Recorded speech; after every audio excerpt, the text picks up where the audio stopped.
It was almost 2 a.m. when I got off the bus, my feet throbbing inside tight shoes, and my body begging for rest. The street was deserted, lit only by the yellowish glow of the streetlights flickering as if they too were exhausted. I carried in my hands a bag with the dinner he probably wouldn't even touch, and on my shoulders, far more than the wrinkled uniform or the heavy backpack, the invisible weight that had been with me for years. A weight no one could see, but that bent me more and more each day. I opened the door quietly, trying not to wake anyone, even though I knew he, as always, had already surrendered to his heavy sleep after a few cans of beer and a shot of cachaça. The cloying, sweet smell of alcohol filled the air. The TV was still on, his shirt tossed on the couch, and a dirty glass on the table. It felt like stepping into a place where time had always stopped at the same point of abandonment. I walked to the bedroom, and there he was, lying on his side, snoring, breathing with the uneven rhythm of someone slowly drowning in himself. I approached carefully, and for a moment, just stood there, watching, thinking. I no longer knew if I worked to pay the bills, or to buy silence from the fights. That phrase echoed inside me like a tired whisper, because every double shift I pulled, every extra hour, every sleepless night, it wasn't just for rent, or food, or electricity. It was for the peace that never came, for the desperate attempt to avoid the next conflict, for the illusion that if I gave just a little more, maybe he'd go back to being the man he once promised to be. That night, something in me had changed. For the first time in a long time, I felt like the ground beneath my feet wasn't solid, as if I were walking on cracked glass, and every step, every breath, carried the risk of shattering it completely. He mumbled something, half awake, his voice dragging from the alcohol. "You work too much. Seems like you don't like being home." I swallowed the reply, smiled on the outside. Inside, I screamed, "And what is my home, if it's no longer my refuge?" The truth is that love, the very thing I defended so fiercely, had become my prison, and I was my own jailer. Living like that felt like carrying invisible stones sewn into my skin. They grew heavier each day, but no one noticed, because I smiled at work, said everything was fine, and said thank you, even when I felt completely empty. No one saw the emotional bruises, the nights of muffled crying, the "I'm fine" I spoke, while silently begging for help. I don't remember the exact moment when the light left my eyes, but I remember the feeling of waking up each morning and wishing the day would just end quickly. Not out of laziness, but exhaustion, because I knew everything would be the same. 2 jobs, an empty house, a drunk husband, and a silence that screamed louder than any words. That night, watching him sleep as if nothing were wrong, I realized something in me was about to change. I didn't know what yet, or how, but what had been invisible was finally becoming too heavy to carry. And sometimes, when the pain becomes unbearable, the body speaks up.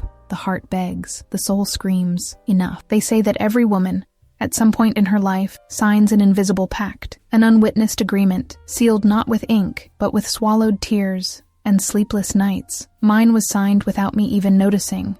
The day I stopped asking, "Why does he do this to me?" and started thinking, "What else can I do to help?" That's when everything started to fall apart. I worked in 2 places, a grocery store in the morning, a diner at night. I left home before the sun came up and got back long after it had set. Even so, the bills were always on the edge, as if there were a hole at the bottom of our life where everything I earned slipped through without a trace. And what hurt me wasn't just the exhaustion, it was the absence.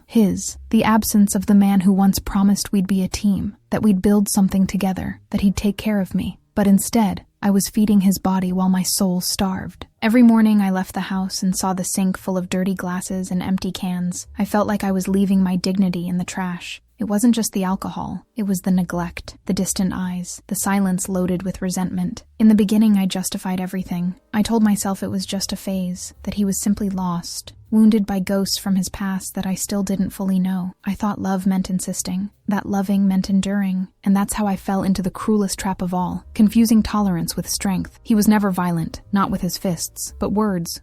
Words hurt too, and sometimes what isn't said wounds even more. "You're cold, distant," he said once, after I'd spent the whole day on my feet, not even stopping for lunch. "And are you sober?" I thought, but didn't say, because I already knew what would follow. Empty fights, projected accusations, a game where I always ended up being the one to blame, for working too much, for not being present, for no longer smiling with my eyes. And still, I kept coming back, day after day, a prisoner of promises he once made, promises I already knew would never be kept. "You have to be patient, he'll change," some people said. But no one knew what it was like to live with the constant feeling of abandonment inside your own home. No one saw the full picture. It was like dragging shackles around my ankles, chains that made no noise, but left marks. And the worst part is, I had put on every single link myself, thinking that's what love required. I remember one night in particular. I had forgotten to buy the soda he liked. I got home late, after a double shift, my hands shaking from exhaustion. And he complained. Was it too hard to remember? You spent the whole day out and didn't even think of me? It cut through me like a blade. I spent the day trying to keep this house standing, I finally replied. He laughed.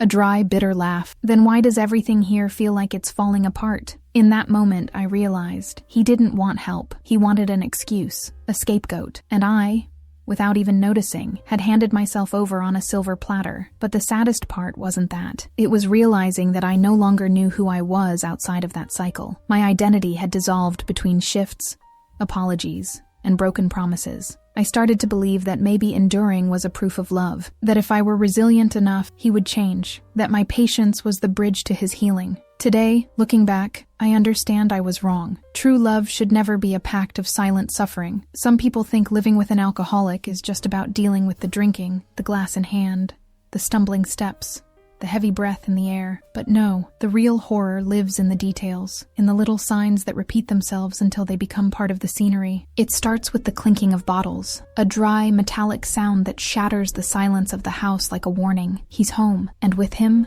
the weight of unpredictability, the smell of alcohol, soaked into the furniture, the clothes, the air. It didn't matter how much I cleaned, washed, or aired things out, it was still there, like an invisible mark, a constant reminder that the home I dreamed of never really existed. Every night was a gamble. I'd turn the key in the door with my heart in my throat. I never knew if he'd be sleeping, aggressive, crying, or laughing too loud at the TV. Sometimes all of those things at once. A broken man, caught between guilt and denial, between the memory of who he was and the shame of who he'd become. And me, I was the silent witness to the collapse. I remember one stormy night, the kind where the wind feels like it might rip off rooftops. I came home with my shirt soaked, my shoes drenched, and he was sitting in the living room, eyes glazed over, staring at the screen. A nearly empty bottle beside him, the same song playing on a loop. It was our song.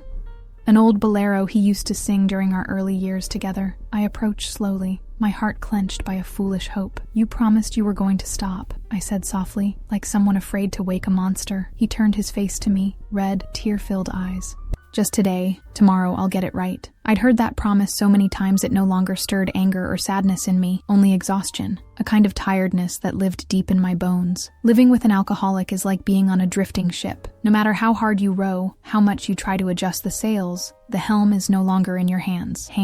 Each wave could capsize the boat, and you get used to living on high alert, always bracing for the next storm. There was no room for lightness, no space for spontaneity. Every move I made was calculated, every word weighed, as if I had to dance on shards of glass, careful not to further cut what was already in pieces. There was a time when he blamed me, said I didn't know how to talk, that I pressured him too much, that my coldness drove him to drink. And I, foolish with affection, believed him, carried the guilt like an invisible cloak, trying to be sweeter, more present, more understanding. But nothing was ever enough, because it wasn't about me. It never was. It was about his emptiness, a dark hole he tried to fill with alcohol, with blame, with excuses. And what hurt the most was knowing that the home I once dreamed of, with open windows, the smell of coffee, laughter at the end of the day, had turned into a trench, a silent battlefield where I fought alone against an enemy that didn't always have a face. I didn't scream, I didn't throw things, but inside me, the war was constant. A conflict between leaving and holding on, between the fear of starting over and the terror of staying. One night, after yet another argument, I locked myself in the bathroom and sat on the cold floor. The chill of the tiles against my back gave me a strange sense of clarity. I looked at my reflection in the foggy mirror and saw a woman I didn't recognize. Disheveled hair, dull eyes, the look of someone carrying the weight of the world on her back. There, in that silence, broken only by the sound of the rain and bottles clattering outside, I understood that my home was no longer mine, and when a house stops being a refuge, the heart starts looking for exits, even if silently, even if slowly. It wasn't all at once. There wasn't a single day when I looked in the mirror and thought, I've disappeared. The vanishing was gradual,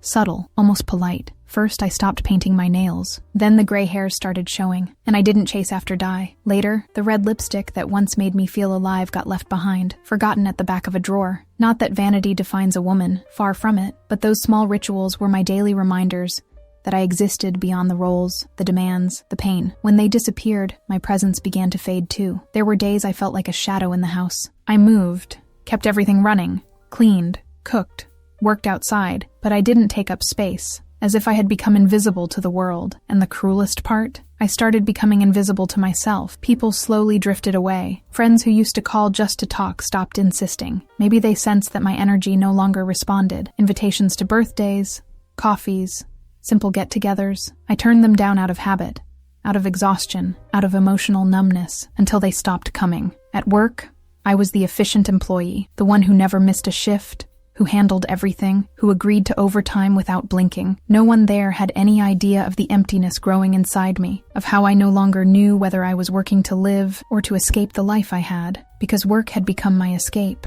a kind of daily anesthetic. There, at least, I had control. I knew what to expect. The rules were clear. Show up on time, deliver what's expected, smile. It was exhausting, but simple. Much simpler than the chaos waiting at home. At home, everything was unpredictable. It could be a quiet night, with him silent on the couch, just drunk enough not to fight. Or it could be a night of accusations, of heavy stares, of silences that hurt more than any words. I started to prefer the sound of fryers and the beep of the register to the sound of bottles hitting the table. I felt safer among strangers than in the rooms of my own house. I began developing a kind of emotional amnesia. I forgot important dates. I couldn't remember the last time I laughed for real, or the last time I slept through the night without waking up startled. I'd look at old photos, the ones from our first years together, and I'd see a woman who looked like me, but no longer existed. That woman smiled with her eyes. She had a glow. She had hope. She believed in the future. The one who remained was just trying to survive the present, and the cruelest part of it all was the internal conflict. One part of me screamed to run,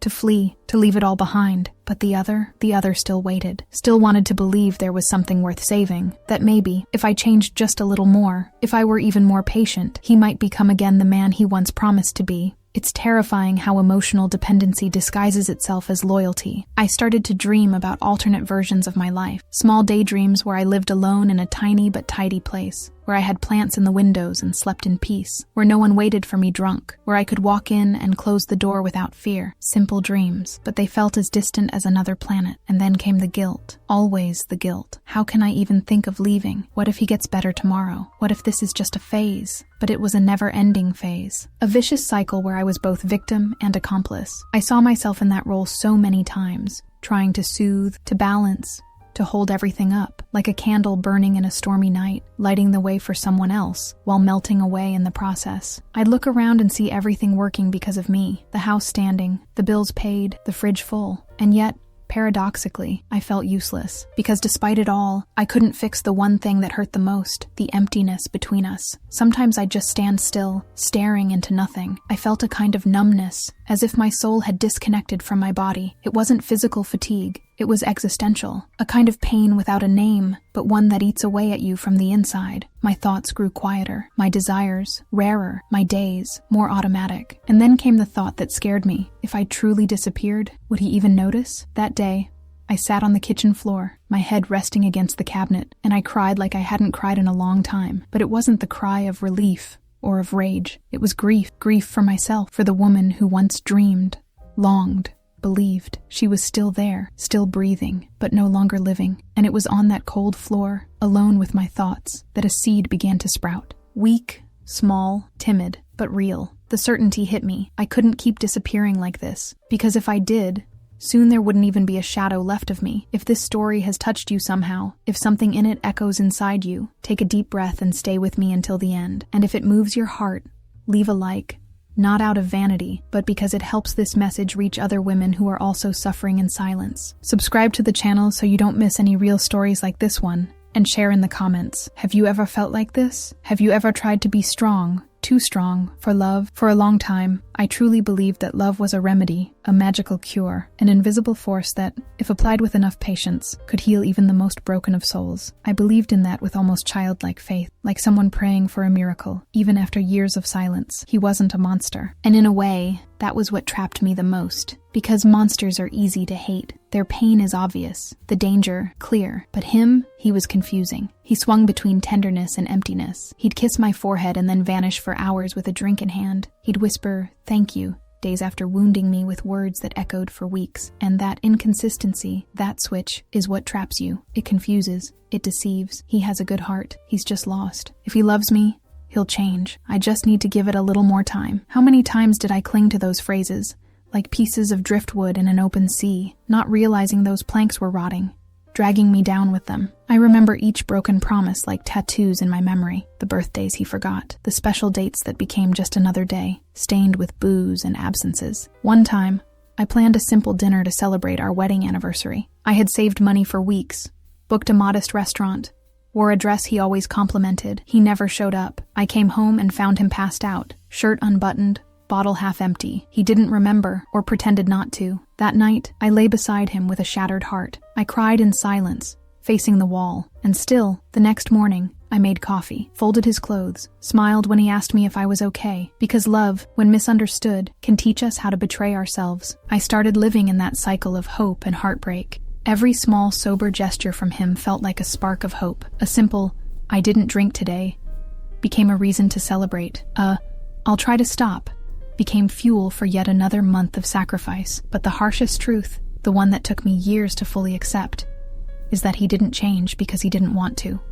And no love, no matter how pure or intense, can transform someone who hasn't decided to change on their own. So many nights, I found myself comparing. How can someone remain unmoved in the face of so much effort? I was there, fully, giving everything, fighting exhaustion, fighting hopelessness, fighting myself. It was like trying to hold water in my hands. The harder I squeezed, the faster it slipped through. Sometimes, he even seemed to acknowledge it. There were guilty glances, sincere gestures of affection. He'd say, "You deserve better," his voice cracking, but it never went beyond that. Because recognition isn't the same as transformation, and love isn't the same as salvation. He thought love meant having someone stay, no matter what. And I thought love meant being strong enough to endure everything. Sweet illusion. One day, while talking with a neighbor, I heard a phrase I've never forgotten. She said, "Loving someone doesn't mean carrying their cross. It means teaching them they have legs to walk." I was speechless, because up until then, my love had been just that, carrying, enduring, patching, as if I were responsible for his life, as if letting go would make him fall apart, and the blame would be mine. But I was already falling apart. I had become an anxious, irritable woman, having silent crying fits in public bathrooms. I started forgetting simple things. My memory had gaps. My body hurt all the time, as if even it was tired of my own existence. And still, I believed that maybe, just maybe, one more gesture, one more chance, one more conversation, and he would change. I went to couples meetings for alcohol dependency. I read books about addiction. I tried to understand his pain, his escapes, his traumas. I started blaming myself for everything that went wrong. If he drank more on a certain day, it was because I pressured him. If he shouted, it was because I wasn't sweet enough. If he locked himself in the bedroom, it was because I didn't know how to listen. And just like that, I dimmed. I started existing only as a reflection of his pain. My desires, my dreams, my plans, all frozen, on hold, because I kept telling myself he needed me, that he just needed a little more time, that love would win in the end. But love isn't a finish line. It's not a prize for effort, not a reward for sacrifice. Love is exchange. It's presence. It's shared responsibility.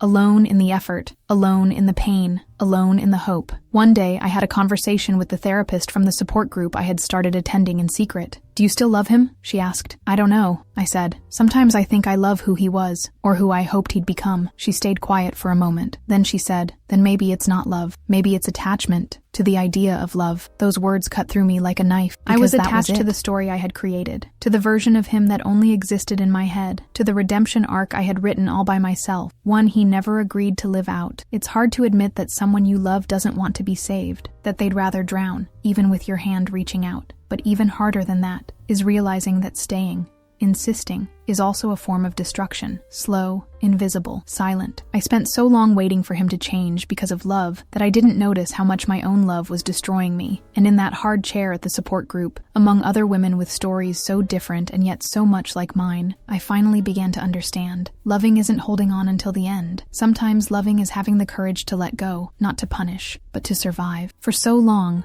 I focused so much on surviving the storm inside my house that I forgot to look into the eyes of those standing beside me. Small, quiet, observant. My children. We like to believe that children don't notice, that they're too distracted by toys, schoolwork, cartoons, that they don't hear doors slamming or voices rising at the end of the hallway. But they do notice. They always notice. And worse, they feel and they remember. A child's pain is different from an adult's. It doesn't come out in well-formed sentences. It shows up in silence, in scribbled drawings with dark colors, in broken toys forgotten in the corner of the room, in the quiet tears when you ask, "What's wrong?" And all you get in return is an empty stare. My children grew up in that environment. They didn't know any other version of family. To them, it was normal to see their father asleep on the couch in the afternoon, yelling at night, stumbling through the house with a bottle in his hand. It was normal to see me come home exhausted, put food on the table, and smile even with tear-filled eyes. One day, my youngest son asked me, with the cruel honesty of someone who doesn't yet know what wounds are, "Mom, is Dad sick?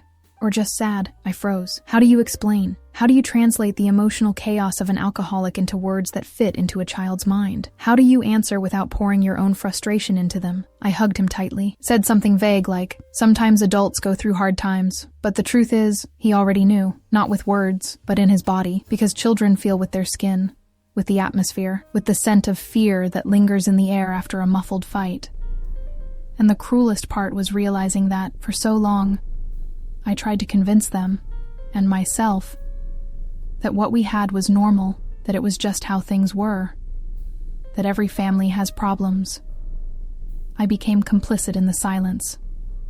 I unintentionally taught them that pain must be endured, that love excuses everything, that it's better to be quiet than to confront, and that lesson, even unspoken, is the most dangerous one of all. I catch myself thinking about the look in my children's eyes, in those moments when I shouted at their father, not because I wanted to, but because I couldn't take it anymore, and saw them both watching from the hallway door, wide-eyed, unsure if what they were witnessing was ordinary, or something they'd never forget. For so long, I focused so much on surviving the storm inside my house that I forgot to look into the eyes of those standing beside me, small, quiet, observant, my children. We like to believe that children don't notice, that they're too distracted by toys, schoolwork, cartoons, that they don't hear doors slamming or voices rising at the end of the hallway, but they do notice. They always notice. And worse, they feel, and they remember. A child's pain is different from an adult's. It doesn't come out in well-formed sentences. It shows up in silence, in scribbled drawings with dark colors, in broken toys forgotten in the corner of the room, in the quiet tears when you ask, "What's wrong?" and all you get in return is an empty stare. My children grew up in that environment. They didn't know any other version of family. To them, it was normal to see their father asleep on the couch in the afternoon, yelling at night, stumbling through the house with a bottle in his hand. It was normal to see me come home exhausted, put food on the table, and smile even with tear-filled eyes. One day, my youngest son asked me, with the cruel honesty of someone who doesn't yet know what wounds are, "Mom, is Dad sick? Or just sad?" I froze. How do you explain? How do you translate the emotional chaos of an alcoholic into words that fit into a child's mind? How do you answer without pouring your own frustration into them? I hugged him tightly, said something vague like, "Sometimes adults go through hard times, but the truth is, he already knew, not with words, but in his body, because children feel with their skin, with the atmosphere, with the scent of fear that lingers in the air after a muffled fight." And the cruelest part was realizing that, for so long, I tried to convince them, and myself, that what we had was normal, that it was just how things were, that every family has problems. I became complicit in the silence. I unintentionally taught them that pain must be endured, that love excuses everything, that it's better to be quiet than to confront. And that lesson, even unspoken, is the most dangerous one of all. I catch myself thinking about the look in my children's eyes. In those moments when I shouted at their father, not because I wanted to, but because I couldn't take it anymore, and saw them both watching from the hallway door, wide-eyed, unsure if what they were witnessing was ordinary or something they'd never forget. For them, the line between affection and suffering started to blur very early, and that haunts me. The older one began to isolate himself. He spoke little, preferred to stay in his room. I worried, but I was always so busy working, putting out fires, trying to keep the house standing, that I kept postponing the important conversations. I told myself that when things got better, I'd have time for him, but things didn't get better. The younger one, on the other hand, made jokes. He tried to distract, to get attention. He had this charming way of pulling out smiles. Only later did I realize it was the way he found to keep the house breathable. His way of balancing the tension that hovered like a cloud over our roof. Those kids, without meaning to, took on roles that should never have been theirs. They became shields, emotional barometers. They learned to measure every step so as not to trigger explosions. They learned to adapt, to survive, and that's what hurts me the most, because their childhood should have been light, made of sincere laughter, noisy play, hugs without fear, but it was made of caution, of waiting, of silence. There was one night in particular that I still can't forget. I got home late from work, my back aching from so much effort, and my head throbbing from a cold that refused to go away. I walked in, and the first thing I saw was my eldest son sitting at the kitchen table in silence. He must have been about 11 then. He wasn't doing anything, just looking at the door. He was waiting for me. "What is it, my love?" I asked. He hesitated for a few seconds and then said, "He's sleeping on the couch again." I hid the bottles. I felt a knot tighten in my throat. "You don't have to do that," I whispered, trying to smile. "It's not your responsibility." He just nodded, lowered his head, and went to his room. That night, I sat alone in the kitchen and cried softly, with my hand over my mouth so no one would hear. I cried because I realized he was no longer a child, or worse, that he had never been allowed to truly be one. At some point, while I was fighting the storms of our daily life, he became a miniature adult. He carried on his small body the emotional weight that not even I, with all my experience and endurance, could handle. And the cruelest part, he did it believing he was helping me, protecting me. The role reversal is a kind of silent violence. It leaves no marks on the skin, but it carves cracks in the soul. My children grew up with fear disguised as routine. They learned to hear the sound of the key in the door, and from that, predict their father's mood. They learned to identify by the sound of footsteps, whether it would be a day of tense silence or of chaos. So many nights I heard the two of them whispering in their room, trying to make plans so I could sleep a little longer on Saturday, or telling each other, "Mom is sad today, let's play more quietly." They were taking care of me, and that hurt me more than any word spoken in fury by the man I insisted on loving.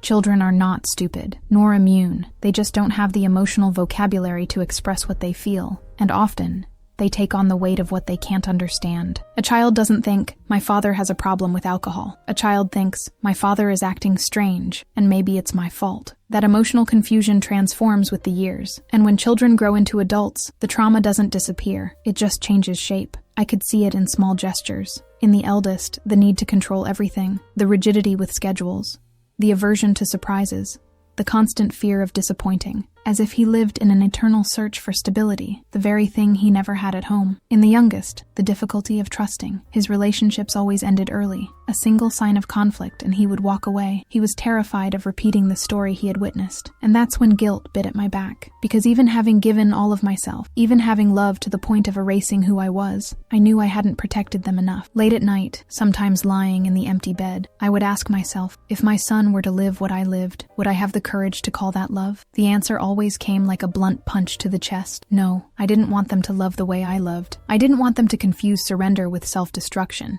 To think that being strong means enduring everything without complaint. To believe that being a woman is putting out fires while smiling at your children and sweeping glass shards off the floor. I wanted them to understand that love is also about limits, that respect isn't begged for, it's built, that there is no heroism in enduring a pain that consumes the soul just because society expects us to be resilient. It was that thought that made me begin to change. Not for me, not at first, but for them. Because I realized that if I didn't break that cycle, they would repeat it. No matter how much I loved them or how much I guided them with beautiful words. Children learn from what they see, not from what they hear, and what they saw was a mother who erased herself, who worked until she nearly collapsed, who apologized for things she hadn't done, who did everything to hold on to a man sinking into himself. They saw a woman dimming her own light to keep alive a flame that had long since burned out, and I knew that sooner or later they would do the same. With their partners, with their children, with life. That's when it started to dawn on me. The exact moment it clicked wasn't dramatic. There was no big explosion, no midnight scream. It was silent, almost subtle, like everything in this journey of erasures and repetitions. It happened on an ordinary morning,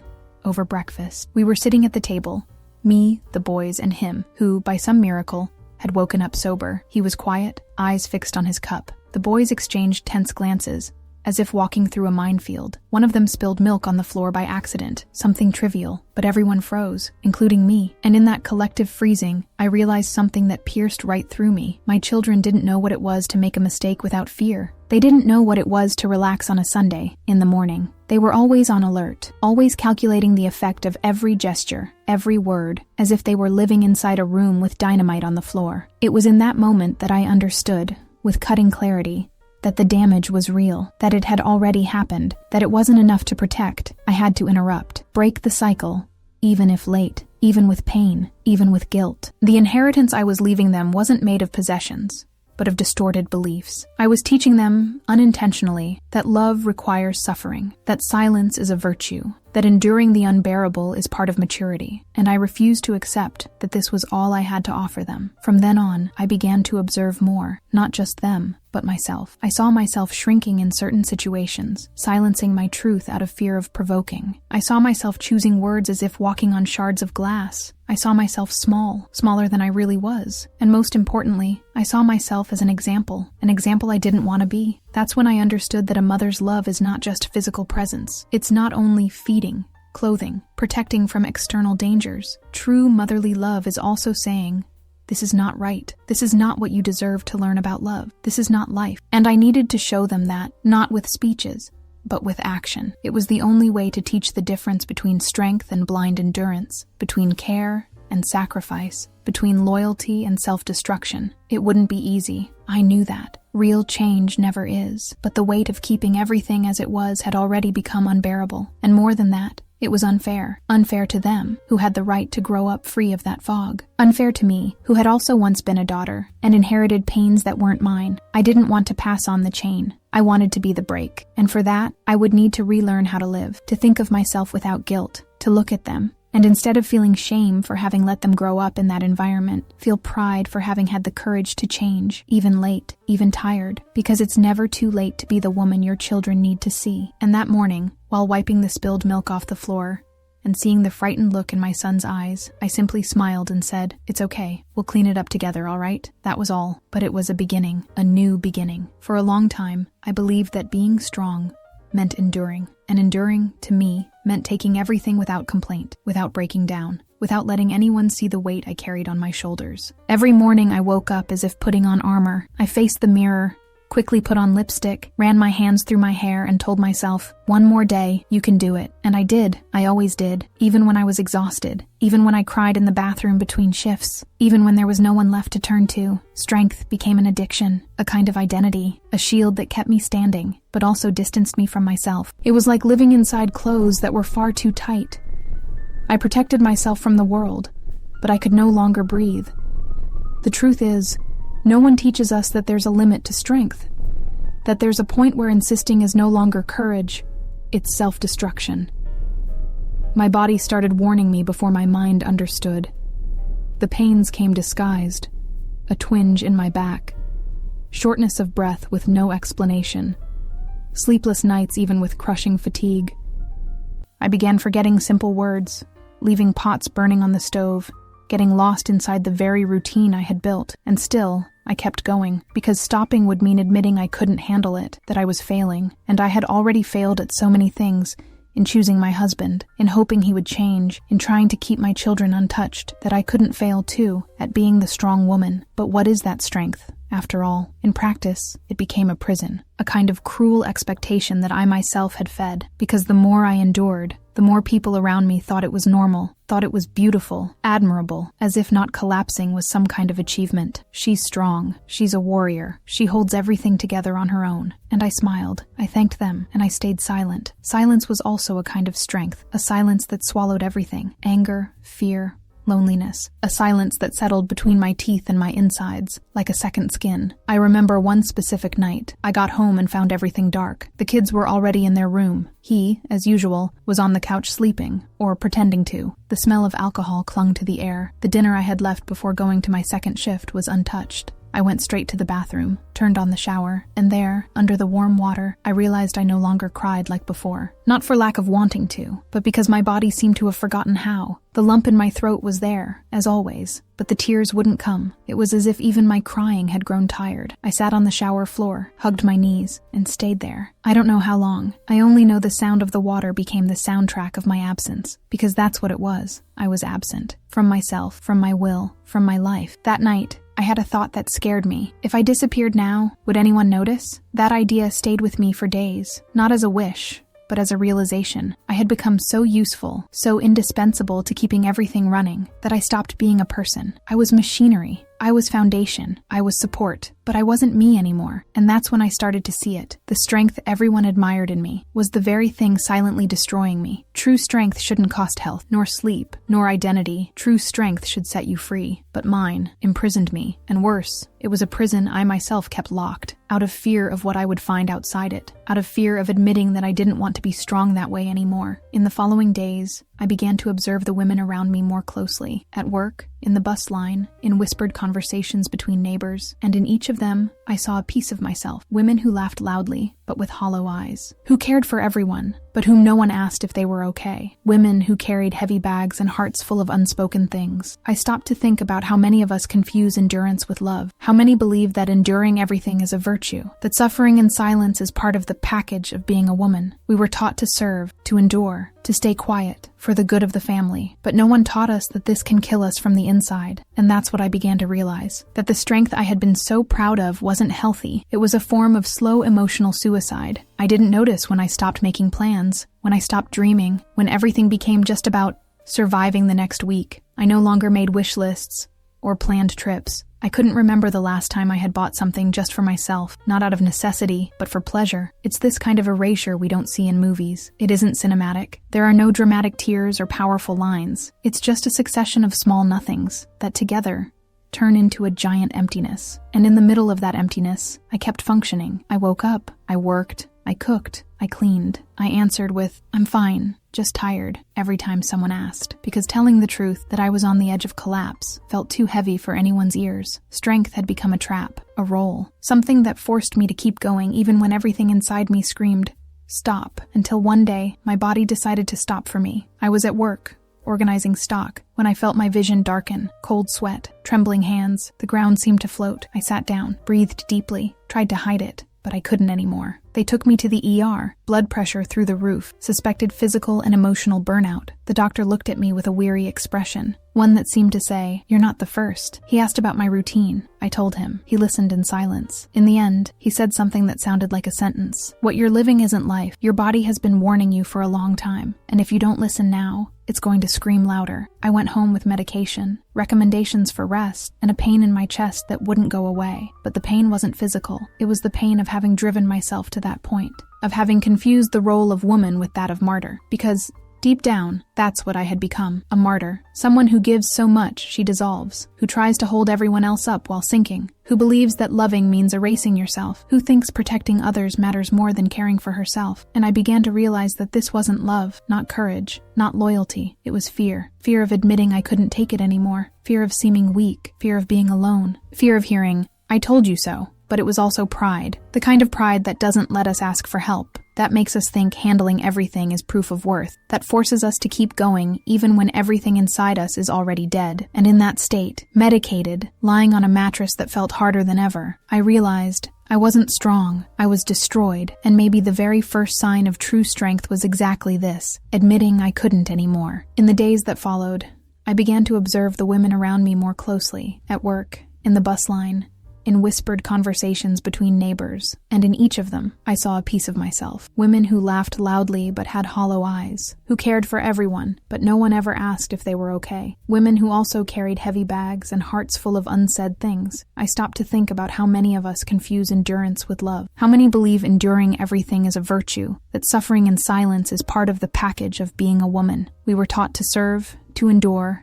to keep quiet, for the good of the family. But no one taught us that this can kill us from the inside. And that's what I began to see, that the strength I was once so proud of wasn't healthy. It was a form of slow emotional suicide. I didn't notice when I stopped making plans, when I stopped dreaming, when everything became just survive the next week. I no longer made wish lists or planned trips. I couldn't remember the last time I had bought something just for myself, not out of necessity, but for pleasure. It's this kind of erasure we don't see in movies. It's not cinematic. There are no dramatic tears or powerful lines. It's just a succession of small nothings that together turn into a massive emptiness. And in the middle of that emptiness, I kept functioning. I woke up. I worked. I cooked. I cleaned. I answered with, "I'm fine, just tired," every time someone asked. Because telling the truth that I was on the edge of collapse felt too heavy for any ear. Strength had become a trap, a role, something that forced me to keep going even when everything inside me was screaming, "Stop." Until one day, my body decided to stop for me. I was at work, organizing stock, When my vision darkened, cold sweat, trembling hands, the floor seemed to float. I sat down, breathed deeply, tried to disguise it, but I couldn't anymore. I was taken to the ER, blood pressure sky high, suspected physical and emotional burnout. The doctor looked at me with a weary expression, one that seemed to say, "You're not the first." He asked about my routine. I told him. He listened in silence. In the end, he said something that sounded like a sentence. "What you're living isn't life. Your body has been warning you for a long time. And if you don't listen now, it will scream louder." I went home with medicine, recommendations for rest, and a pain in my chest that wouldn't go away. But the pain wasn't physical. It was the pain of having led myself to that point, of having confused the role of woman with that of martyr, because deep down, that's what I had become, a martyr, someone who gives so much that she dissolves, who tries to keep everyone standing while sinking herself, who believes that loving is erasing oneself, who thinks protecting others matters more than caring for herself. And I began to realize that this wasn't love, not courage, not loyalty. It was fear. Fear of admitting I couldn't take it anymore. Fear of seeming weak. Fear of being alone. Fear of hearing, "I told you so." But it was also pride, the kind of pride that doesn't let us ask for help, that makes us believe handling everything is proof of worth, that forces us to keep going even when everything inside us has already died. And in that state, medicated, lying on a mattress that felt harder than ever, I realized I wasn't strong, I was destroyed. And maybe the very first sign of true strength was exactly this, admitting I couldn't anymore. That week of rest, something shifted inside me. It wasn't an outburst, nor a revolution. It was something more subtle, a slow but definitive break. As if my soul, tired of carrying so much for so long, had finally begun to let go of the invisible stones that kept it tied to the ground. I spent whole days without putting on makeup, without fixing my hair, without forcing a smile for the kids. And it was exactly then that my children began to look at me differently, with attentive, concerned, sensitive eyes, as if, for the first time, they could see that their mother was also human. They would come to me in silence. One would rest his head on my shoulder,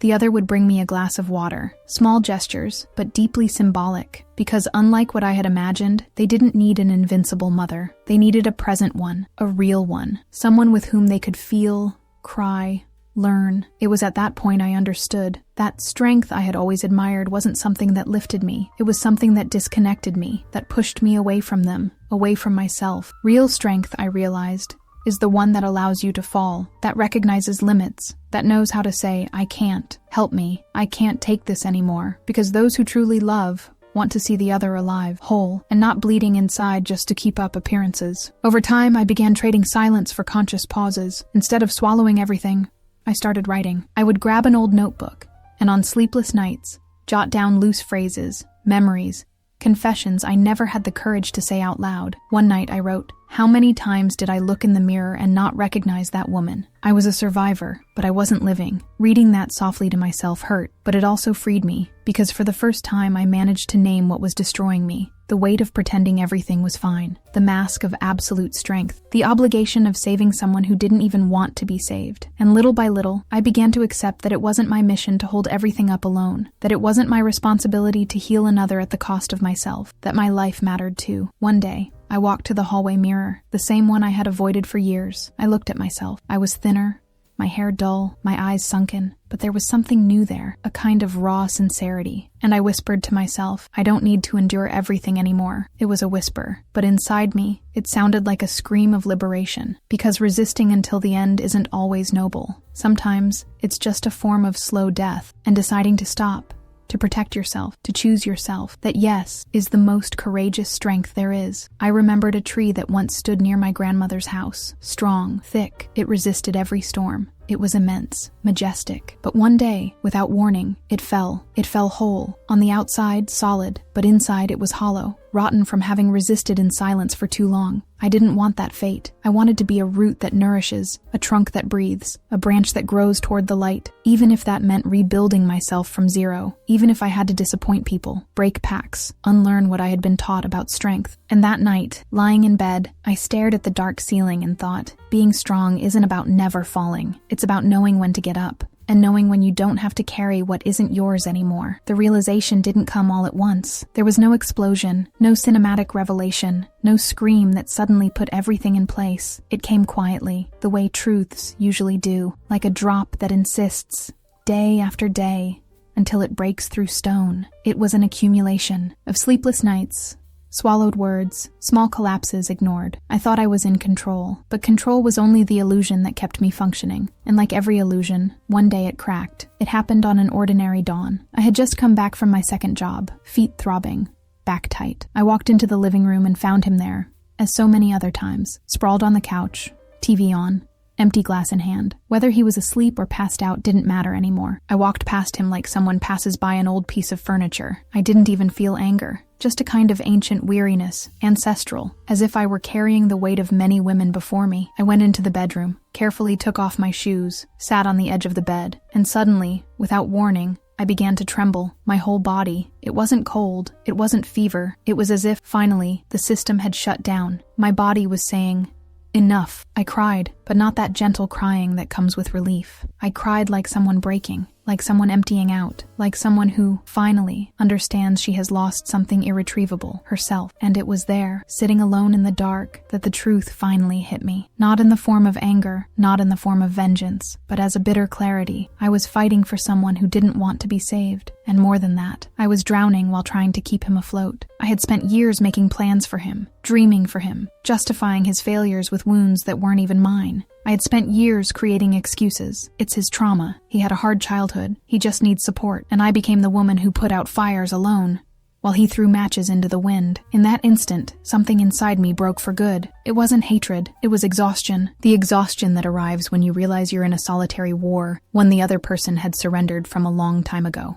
I stood up slowly, went to the kitchen, looked around. The house was silent, but that silence wasn't peace. It was the echo of everything that had never been said, of everything that had always been avoided. I leaned against the sink, and for the first time in a long while thought, I need to get out of here. Not physically, not yet, but emotionally, mentally, spiritually. I needed to leave that place inside me that still believed enduring was love, that tolerance was proof of maturity, that sacrificing my own life was part of commitment. And then came the thought that echoed with a strange force. If I stay here, I will cease to exist completely, not as literal death, but as presence, as woman, as mother, as person, because everything in me was already becoming an extension of his pain. And as cruel as it seemed, I realized he wouldn't even notice if I disappeared, because he didn't see me. Not truly. He only saw the woman who held the house together, who cooked, who cared for the children. But me, the woman behind it all, she had been invisible for a long time. It was like holding an unconscious body underwater. The image came to me so vividly. Me, arms exhausted, trying to keep someone alive, but already without strength. And the inevitable question took shape. Why do I continue? It was the first time I seriously thought about myself, not as a reaction to him, not as an extension of someone else, but as a unique being, a woman with a story, with pain, with suffocated desires. And there, in the silence of that dawn, with swollen eyes and a broken heart, I knew I couldn't keep living like this. The next day, I woke up before the alarm, not because I had slept well, far from it, but because something inside me no longer allowed me to close my eyes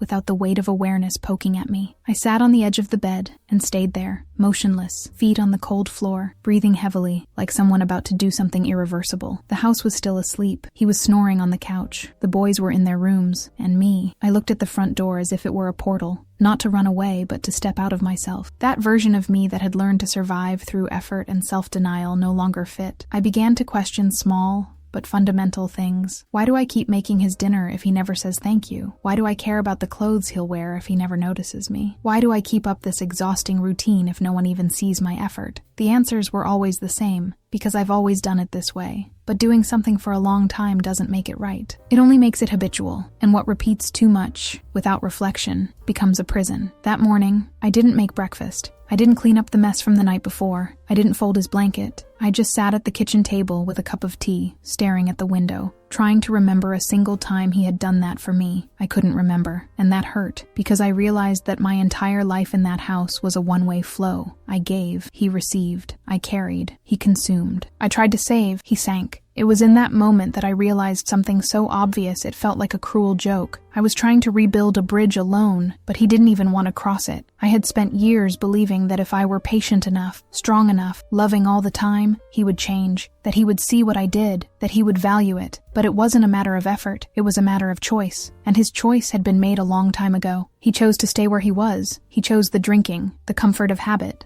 the emotional absence. He chose not to move. And I, out of love, chose to stay by his side. But love that demands your self-destruction isn't love, it's addiction. And I was addicted to the idea that it was my mission to save him. That afternoon, on my way to work, I sat on the bus with my eyes fixed on the window. The streets blurred past, and the city seemed to whisper what I already knew. No one is going to rescue you. There were no white horses, no saviors, just me. And that growing feeling that, if I didn't change, my children would learn to repeat all of it with precision. During my work break, I picked up my phone and started discreetly searching for support groups for families of addicts. I found a name, Al-Anon. I stared at the screen, my finger hovering over the call button, heart racing, hands sweating. It was just one step. But for someone who had spent years erasing herself, any move toward the light felt terrifying. I took a deep breath and pressed the button. On the other end, a female voice, calm, warm, welcoming. I heard myself say, with a trembling voice, "I think I need help." And she answered something I will never forget. "The very fact that you recognize this already shows you're stronger than you think." I cried in the work bathroom. I cried without fear, without holding back. For the first time in a long while, I cried for me, for the woman I had abandoned, for the mother who got lost trying to be everything, for the daughter who learned too early that love is synonymous with sacrifice. And in that crying,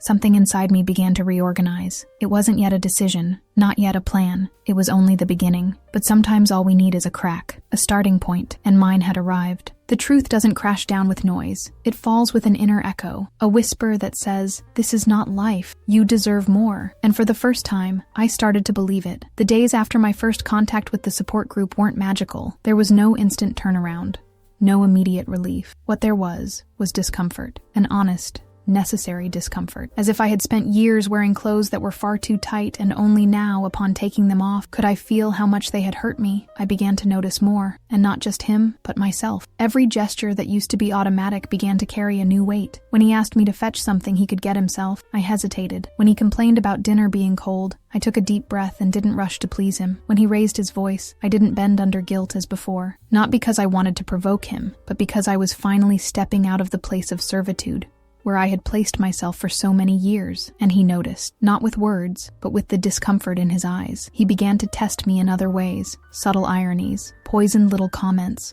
long silences, as if he felt he was losing control. But me, I no longer reacted as before. At one meeting, I heard a woman say, "Sometimes we think we are loving, but we're only trying to be accepted." That paralyzed me, because yes, I wasn't just loving that man. For years, I had been trying to prove that I deserved love, that I deserved to be chosen, cared for, seen, and I used effort as currency, as if one day he would wake up and say, "Now I see how much you're worth." But that day never came, and the hardest truth, the one that hurt the most, was admitting that maybe he had never really loved me. Maybe he had only grown used to my presence, to my care, to the comfort I provided. But to love requires presence, and he had always been absent. I began to recall old conversations, significant moments, broken promises, and as I did that exercise, I felt a mix of sadness and relief. Sadness for having given so much of myself. Relief for finally beginning to understand that it wasn't my responsibility to heal what he refused to treat. I wasn't weak for pulling away. I wasn't cruel for stopping trying. I was, for the first time in a long while, real with myself. One night, after an argument in which he threw all his failures at me as if they were my fault, I went to the bedroom, closed the door, and leaned against it. I felt my heart pounding hard,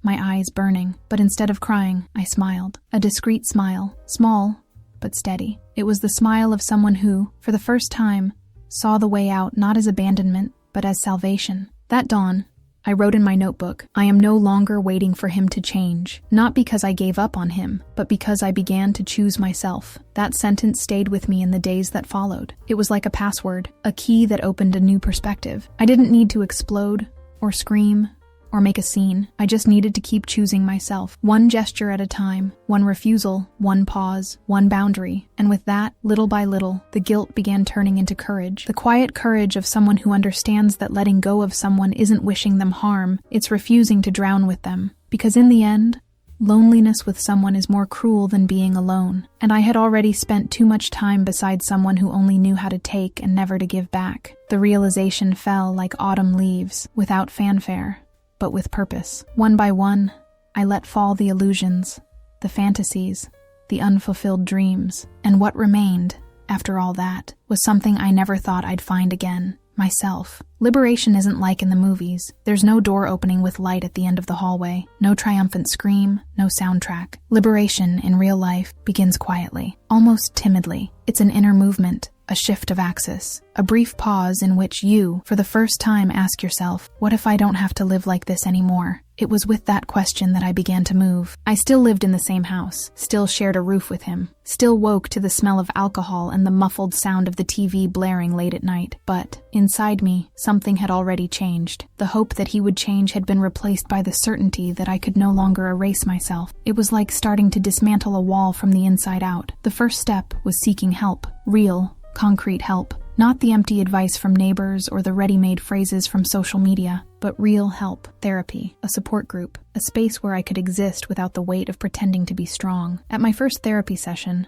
I stayed silent for many minutes. The therapist waited, patient, until, without realizing it, I began to talk, and I spoke for almost an hour. Without stopping, I spilled everything, the memories, the fears, the shames, the emptiness. When I finished, she said firmly, "You're not broken. You're just tired of carrying what isn't yours." That sentence kept echoing inside me, because that was it. I was exhausted, and I was calling it love. The second step was talking to the boys. I didn't tell them everything. I didn't need to. They already knew, but I spoke honestly. I said I was tired, that I was seeking help, that I wanted them to know that love also means learning to protect yourself. They didn't say much, but their eyes said it all: relief, understanding. A premature maturity that broke my heart, but also showed me they were ready to see their mother live. From then on, I began to organize my exit. It wasn't an escape, it was reconstruction. I reached out to an old friend I hadn't spoken to in years. She welcomed me without judgment, told me I could count on her for anything, and only then did I realize how much isolation had left me vulnerable. I had distanced myself from everything and everyone to maintain a structure that only I was holding up. I began to save money, a little. Coins, small leftovers. Every amount I put into a hidden box was like a reminder. You are going. It wasn't about the money itself. It was about the gesture, about the commitment to myself. I also began to say no more often. No to his demands. No to the veiled requests that came with a tone of obligation. No to emotional blackmail. At first, he was surprised. Then, he reacted with irony, tried to manipulate me with the same old lines. "You're acting strange. Think you're better than everyone now? If it weren't for me, you wouldn't even be here." But I no longer listened with the same ears, because for the first time, I knew the problem wasn't me. It never was. I didn't answer. I didn't fight. I just carried on, in silence, but with firmness. It was like relearning to walk on my own legs after years of crawling. Every step, no matter how small, took effort. But it also gave me back dignity. I began to imagine a life beyond that place. Not a perfect life, but one where I could breathe, where I could walk into my home without fear, where I could take a long shower without rushing, eat without tension in the air, sleep without the dread of being woken by a shout or a crash in the living room. That vision, even if distant, began to move me, and it was that movement that kept me alive. Freedom, when it begins, is frightening. It demands choices, and choices, after so much time chained to fear, feel dangerous. But what I felt, more than fear, was urgency. I knew I couldn't wait for a bigger crisis, for some push from fate. If I didn't move now, maybe I never would. I was at the edge, emotionally, physically, existentially, and it's strange how, even when you're decided, the voice of fear still lingers. That whisper in your ear, what if he changes now? What if you regret it? What if being alone is worse? But in that moment, something in me answered with another question. What if I stay here and never find myself again? I began planning the details of leaving like assembling a puzzle, one piece at a time. Where to keep the documents, where to go in the first days, how to explain it to the children without blaming him, but without lying. Each small decision made me breathe a little easier. It was like untying old knots, and the more I untangled, the more I realized how much I was bound to things that were never mine to carry. I began to walk with my head held higher, not out of pride, but out of awareness. I was returning to myself, slowly, and even though there were still difficult nights, I knew that pain was different. It was the pain of transformation. There was one specific moment when I realized he had started to feel it. Not pain, but loss of control. It was when he saw me leaving for my second support group meeting and asked, his voice drunk, "Are you meeting someone?" I looked at him calmly and simply said, "With myself." He laughed, mocking, but his eyes trembled, because he knew he was losing something he thought was his by right, my submission. In the days that followed, he tried to be kinder, a timid, unstable effort, driven more by fear of change than by any real remorse. He brought me a coffee, asked about my day, said he wanted to try again. But I already knew that cycle. I had danced that song too many times, and this time, it was no longer my dance. I answered honestly, "I'm not here to punish you. I just can't lose myself anymore trying to find you." He looked at me like someone watching something collapse, but he didn't say anything, because deep down, he knew. I was already gone. Even living under the same roof, my presence had changed. I no longer reacted with fear. I no longer bowed down. I no longer apologized for things that weren't mine. I began separating my clothes more carefully, keeping my documents in a folder, talking with the friend who offered me shelter, arranging details, all in silence, but with firmness. And in that process, I realized I was learning to respect myself, to respect my time, my pain, my limits. I began cooking only when I wanted to, answering only what made sense, going to bed early without waiting to see if he would come or not, putting on music while I cleaned the house, listening to my children with more presence, walking more slowly through the streets, as if I were finally starting to inhabit my own body again. At one of the meetings, a woman said her biggest mistake was thinking she needed permission to be free. I wrote that sentence in my notebook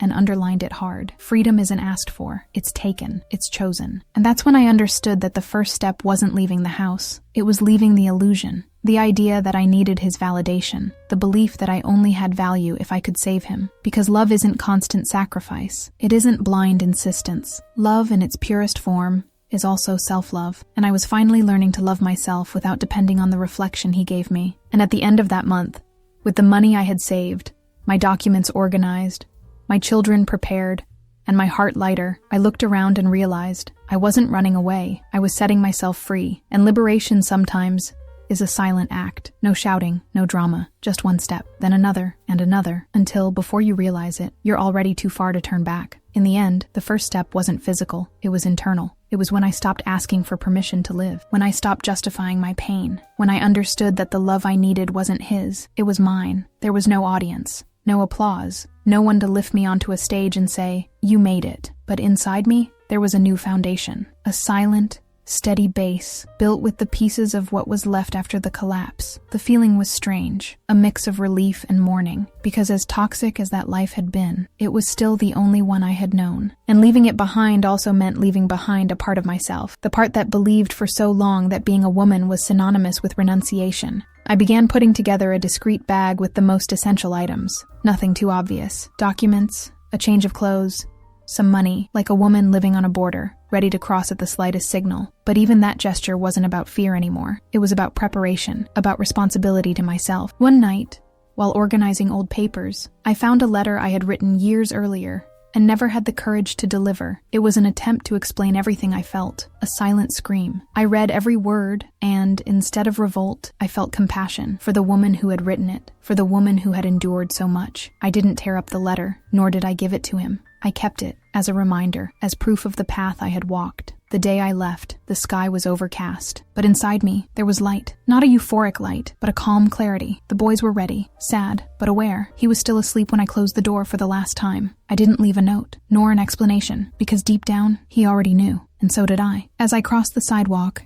carrying the small suitcase, I felt lighter than I had in years, not because the problems had ended, but because, for the first time, they weren't glued to my skin. I arrived at my friend's house and was received with respectful silence and a sincere embrace. There I sat on the edge of a simple sofa and cried, a clean cry from someone who doesn't want to go back. That day, in my first therapy session after leaving home, the therapist asked me, "What do you hope for from now on?" I thought for a few seconds and answered, "Peace. Not the peace that comes from outside, but the one I never allowed in, because I was too busy trying to save someone else." She smiled and said, "Then you are exactly where you need to be." Liberation, I came to understand, isn't a destination. It's a path, a set of quiet everyday decisions. It's refusing what hurts. It's saying yes to what respects. It's choosing yourself without guilt. Today, when I think back on that time, I don't feel anger. I feel deep respect for myself, for the woman who endured, yes, but who also knew when to stop, who knew how to look at herself and say, enough. And the most beautiful part is realizing that my children, seeing this changed too. They are lighter, more present, because in the end, there is no greater inheritance we can leave than the example of a courageous choice. And if there is one lesson I carry forever, it is this. To love is not to carry someone who refuses to walk. To love, sometimes, is to let go. It is to say, I wished you well, but now I wish myself whole. Starting over isn't about erasing the past. It isn't about forgetting. It's about placing each piece of pain where it belongs. About looking at the scars and, instead of shame, feeling respect. It's recognizing that, no matter how much the world tried to break me, I am still here. And that, in itself, is already a miracle. In the first days out of that house, Everything felt strange. The silence didn't scare me, but it surprised me. The absence of clinking bottles, of tension hanging in the air, of words said through clenched teeth. I had to relearn how to breathe, how to sleep peacefully, how to eat without rushing, how to take a shower without expecting to be interrupted. I discovered that living in peace takes practice, that after years on alert, the body finds rest unfamiliar. But little by little, I began to reconnect with life. The boys, with time, began to blossom. The oldest started making plans again. The youngest began to laugh more freely. The house we now called home was small, improvised, but it carried a lightness I had never known. And I understood then that safety isn't about walls or comfort. It's about the certainty that no one inside has to pretend. I started working just one shift. I didn't earn much, but it was enough. And more than money, what I gained was time. Time to be with my children, to listen, to take care of myself, to walk slowly down the street and notice the sky. Simple things that once felt like distant luxuries. The process of rebuilding was slow. I had emotional relapses. I had days when I cried for the absence of something that was never real. Days when I almost called.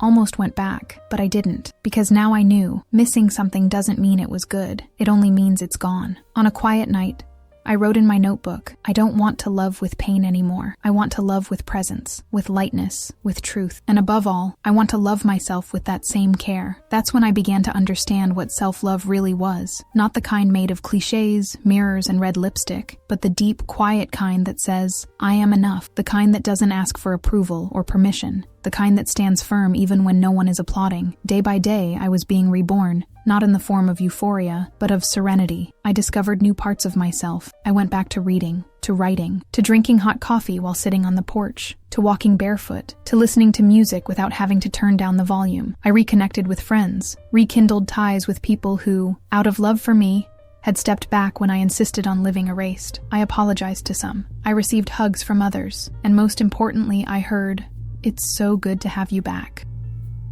That's when I realized I hadn't just left a relationship, I had returned to myself. And for the first time, I understood that truly loving someone can never demand that we die while still alive. Today, when I look back, I see not only the pain I lived through, but also the courage I had, the courage to leave, to break cycles, to disobey the silent inheritance of submission that had been passed down through generations. I haven't become perfect. I still carry marks. I still wrestle with fears, but I am no longer their hostage. I no longer live to save anyone. I no longer accept emotional crumbs. I no longer confuse attachment with love. And most importantly, I no longer carry the guilt of not having been able to save him, because I learned, in the hardest way, that love is not sacrificing yourself to the end. Love is also knowing when it's time to let go. Today, I want to leave that legacy for my children, that they know how to recognize what destroys them, even when it comes disguised as affection, that they don't repeat my path, but learn from it. I want them to know that we don't need to suffer to prove our worth, that no one is obligated to carry someone else's weight forever, that freedom is not selfishness. It is the condition for loving in a healthy way. I want them,